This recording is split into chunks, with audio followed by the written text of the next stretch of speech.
Hey everyone, if you can't win with ideas or influence and you happen to be the prime minister of a country, well, you can always try to use force, compulsion, and threats of fines, imprisonment, or the inability to be gainfully employed as a means to your ultimate end. And that's what Trudeau and his liberal lackeys seem willing to do. I mean, come on. I've shared it myself in the past, and I'm sure many of you have seen, whether you watched my video or heard it elsewhere, that Trudeau has admitted himself that he's a big fan of China's dictatorship. And he makes no qualm about it. He's more than willing to use force and big government to silence his opponents or anyone who challenges him. Headline of True North, Trudeau says regulated social media hate speech is top priority for Heritage Minister. The letter does not define hate speech, nor does it suggest Guilbeault must work to come up with a definition. This being reported by True North Wire, December 14th, 2019. Well, of course they don't want to define what hate speech is, because then they would have to shoot themselves in their own proverbial foot.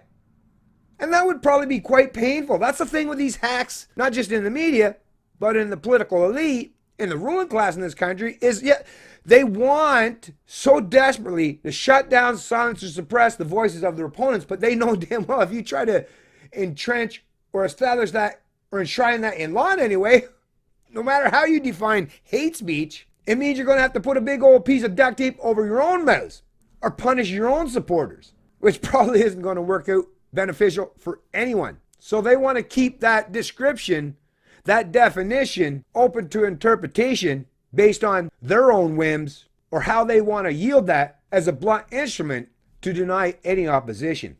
Canada's new Heritage Minister must work to regulate social media companies that don't swiftly remove hate speech from their platforms, according to Prime Minister Justin Trudeau.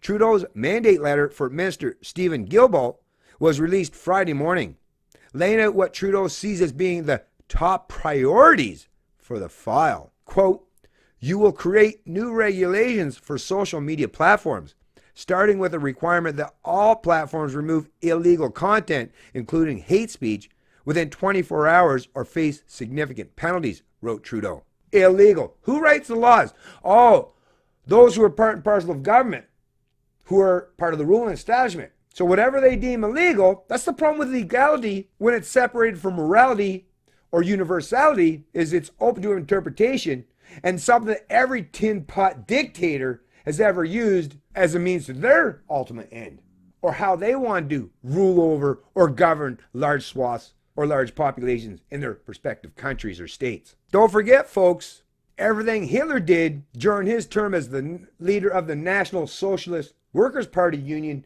in Germany, that was all legal. When you write the laws, legality is completely subjective. And that can be said, like I say, for every tin pot dictatorship around the world, new or old. And the main reason why they're going after the social media platforms is because they've already bought off, intimidated, or bullied everyone, or basically everyone in the establishment media. The only people that they can't micromanage, control, and dictate to are those of us who are on social media, which is why they're focusing on us now. Like I say, they got the media, the establishment media, they got most of them in their back pocket. And the only people out there who are rocking the boat or truly vocalizing opposition to this top-down authoritarianism are those of us who are on social media. And Trudeau is desperate to shut down and silence each and every one of us. And for those of you who do watch or consume content from people like myself, those of us who are standing staunchly in defense of individual rights, freedom, and liberty, if you don't soon start to support us, well, we're not going to be here for much longer, and you're going to regret not doing so in the first place. You don't have to listen to me. No, like I say, everything I ask of you is all voluntary. You don't have to listen to a damn word I say. But like I've said so many times before, reality is going to unfold whether you like it or not. And if you allow them to shut down and silence people like myself, well, who else is out there willing to do what I say, do what I do, or say what I say, and be so willingly vocal to push back against people with a whole lot more power and force at their disposal that I could ever hope to attain? And in reality, I don't want. All I really want in the day, which is what most Canadians want, and what which what most people in the entire world want, is just leave me the fuck alone, give me some decent rules that we all got to function under, make sure it's universally consistent, minimal in nature, so that we all understand the rules. Like, you put that's the thing with tens of thousands or this myriad of rules we all have to function under, which are so contradictory and counterintuitive in nature. Like, none of us can function. Like I say, all human beings need some semblance of consistency and sanity for us to function properly. But the central planners, that's the thing with central planners, that they can't function under universality in that manner, because then it destroys their ability to use the divide and conquer routine. Leftists, collectivists, even right-wing, even historical right-wing supposedly authoritarians that were more religious in nature, they all used collectivism, groupthink, and the denial of the individual as the basis to sustain their grip, their stranglehold on power.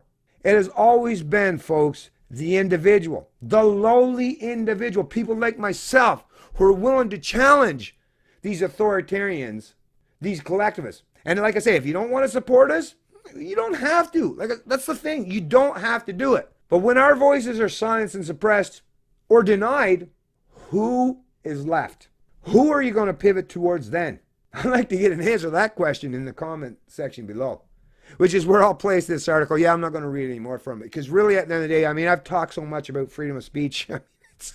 It's starting to get a little bit old at this point in time, folks, and I don't even know why I should at this point. Like, I don't understand why people like myself have to keep talking about this all the time. It should be so instinctive that, of course, we need freedom of speech.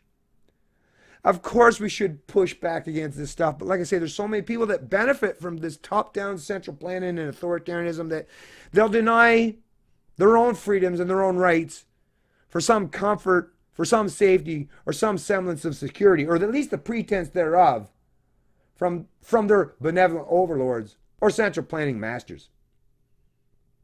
But don't you folks all realize at some point in time that having a master is really bad, not just for your psychology or self-esteem, but for that greater good that you all seem to care about so much?